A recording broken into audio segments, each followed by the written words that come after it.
ये उसको लेकर आप जो है इतने असंवेदनशील हो, इसका मतलब साफ तौर पर दिख रहा है, देखा जा रहा है कि आप एक पक्ष को बचाना चाहते हो। वहीं अगर आम आदमी पार्टी की बारी आती है तो आप बिना कोई सबूत के, बिना किसी लॉजिक के और सिर्फ संदेह के आधार पर उनको गिरफ्तार करके जेलों में डाल देते हो। तो कहीं न कहीं आम आदमी पार्टी के साथ में ये मौका था, महत्वपूर्ण मौका था। और सबसे महत्वपूर्ण बात कि उनको एक ऐसे चेहरे के रूप में ये मौका मिला जो दिल्ली के मुख्य सचिव में इतना बड़ा पद है, और उसके बावजूद उन्होंने रिपोर्ट भी तैयार की, तमाम चीज़ें तैयार की, लेकिन फिर भी जो एक्शन होना चाहिए था दौलत, वो नज़र नहीं। अब यहाँ पर मुख्य सचिव को लेकर सामने आ रहे हैं। नरेश कुमार खुद यहाँ पर घोटाले में शामिल नजर आते हैं। भ्रष्टाचार का पूरा मामला दिखाई दिया जाता है, लेकिन यहाँ पर उपराज्यपाल जांच से इनकार कर देते।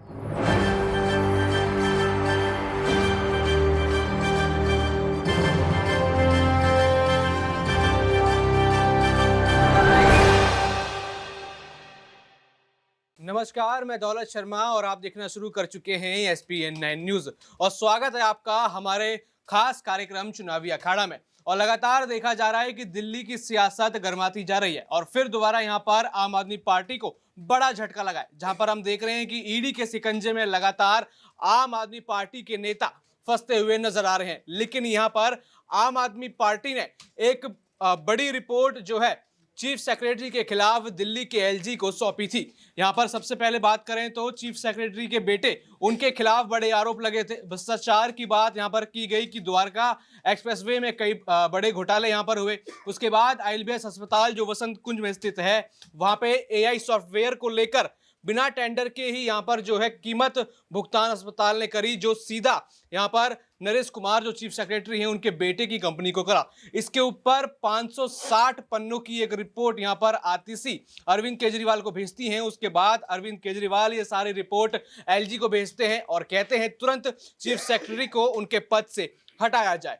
लेकिन यहां पर इस पूरे विचार को सुनने से ही मना कर दिया जाता है। तो बड़ा झटका यहां पर आम आदमी पार्टी को लगता हुआ नजर आ रहा है। इस समय हम अपने न्यूज रूम में हैं, जहां पर हमारे साथी पत्रकारों से बात करेंगे कि किस तरीके से यहां पर जब आम आदमी पार्टी ने रिपोर्ट भेजी कि CBI और ED की जांच हो चीफ सेक्रेटरी नरेश कुमार को लेकर, वो खारिज कर दी जाती है। लेकिन यहां पर सिर्फ शक के बिना पर आम आदमी पार्टी के नेताओं को गिरफ्तार कर लिया जाता है। लगातार उनकी रिमांड यहां पर चलती रहती है। हमारे साथ अमन सर मौजूद हैं, उनसे कई सवाल यहां पर करेंगे कि आम आदमी पार्टी को एक बड़ा मौका यहां पर मिला था। उन्होंने चीफ सेक्रेटरी को पूरी तरीके से घेरा था। भ्रष्टाचार का मुद्दा है, जनता के पैसों का यहां पर गमन हुआ है, लेकिन बड़ा झटका यहां पर LG से लगा है। और ये लगातार कहा जाता है कि केंद्र सरकार या फिर LG कभी भी केंद्र के लोगों पर ऐसे जांच नहीं करते। लेकिन अगर यही मामला आम आदमी पार्टी के किसी मंत्री या नेता के ऊपर होता तो तुरंत जांच हो जाती।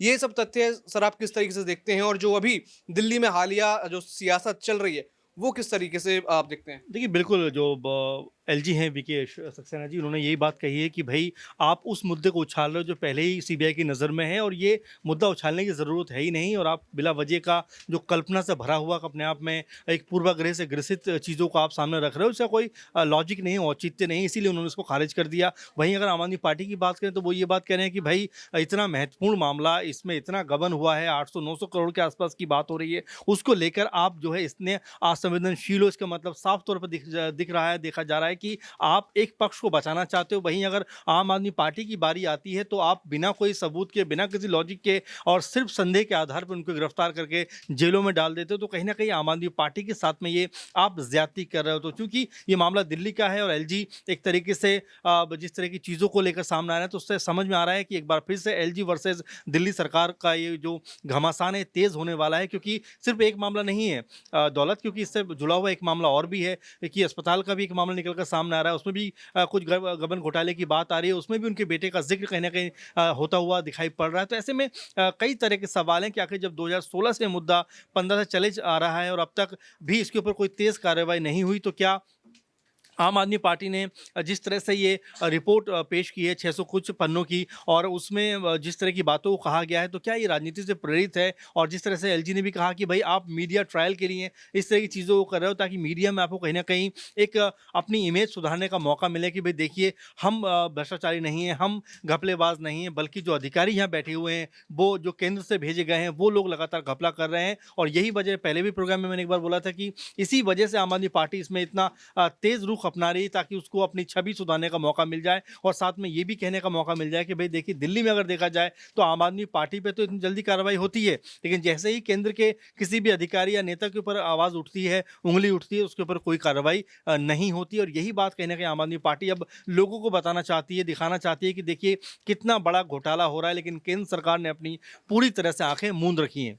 सर देखा जाए तो राजनीतिक तौर पर इसको काफी महत्वपूर्ण माना जा रहा है, यानी आम आदमी पार्टी के पास यहाँ पर मौका था तो कि वो केंद्र सरकार और मुख्य सचिव को पूरी तरीके से घेरे। और जो एलजी और केजरीवाल की लड़ाई हमने देखी है 2013 से ये चल रही है, जब से वो शासन में है। तो क्या जिस तरीके से आबाकारी नीति को लेकर प्रदर्शन यहाँ पर बीजेपी करती थी, यहाँ पर बीजेपी ने पूरी तरीके से घेर लिया, तो ये बड़ा मौका था अरविंद केजरीवाल के पास कि यहाँ पर जनता के सामने उनके घोटाले लाके थोड़ा अपनी छवि में सुधार करते।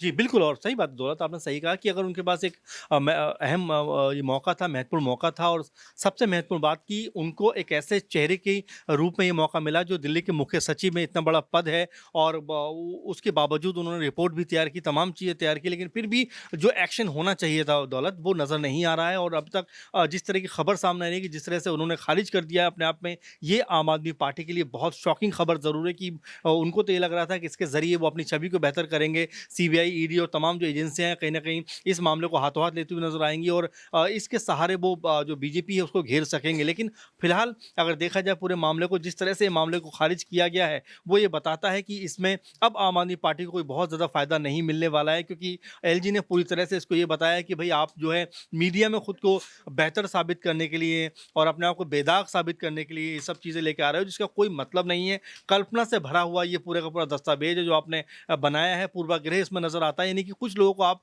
टारगेट करना चाहते हो। और वैसे भी नरेश कुमार जो हैं वो ये बात कह चुके हैं कि भाई मैंने जो आबकारी नीति में जो चीज़ें सामने लाया, मैं जो उनका घर जो बना उसमें जो घपलेबाजी उसको सामने लाया, उसका कहीं न कहीं बदला मुझसे आम आदमी पार्टी जो है वो लेती हुई नज़र आ रही है। तो ये एक महत्वपूर्ण बात हो जाती है कि क्या आने वाले दिनों में आम आदमी पार्टी के खिलाफ जो है मुखर होती हुई नज़र आएगी? क्या एलजी के खिलाफ एक बार फिर से धरना करती हुई नज़र आएगी? जैसे हमने पहले भी देखा है कि उन्हीं के ऑफिस में बैठकर कई-कई दिनों तक जो अरविंद केजरीवाल सीएम है उनके साथ में उनकी पूरी टीम नज़र आई थी। तो देखना दिलचस्प होने वाला है कि किस तरह से अब आम आदमी पार्टी इस मुद्दे के ऊपर अपना जो है रुख आजमाने वाली है, दिखाने वाली है, क्योंकि ये महत्वपूर्ण मुद्दा है। अगर आम आदमी पार्टी के हाथ में ये मुद्दा लग गया तो आने वाले दिनों में वो अपनी साख को इससे बेहतर कर सकते हैं।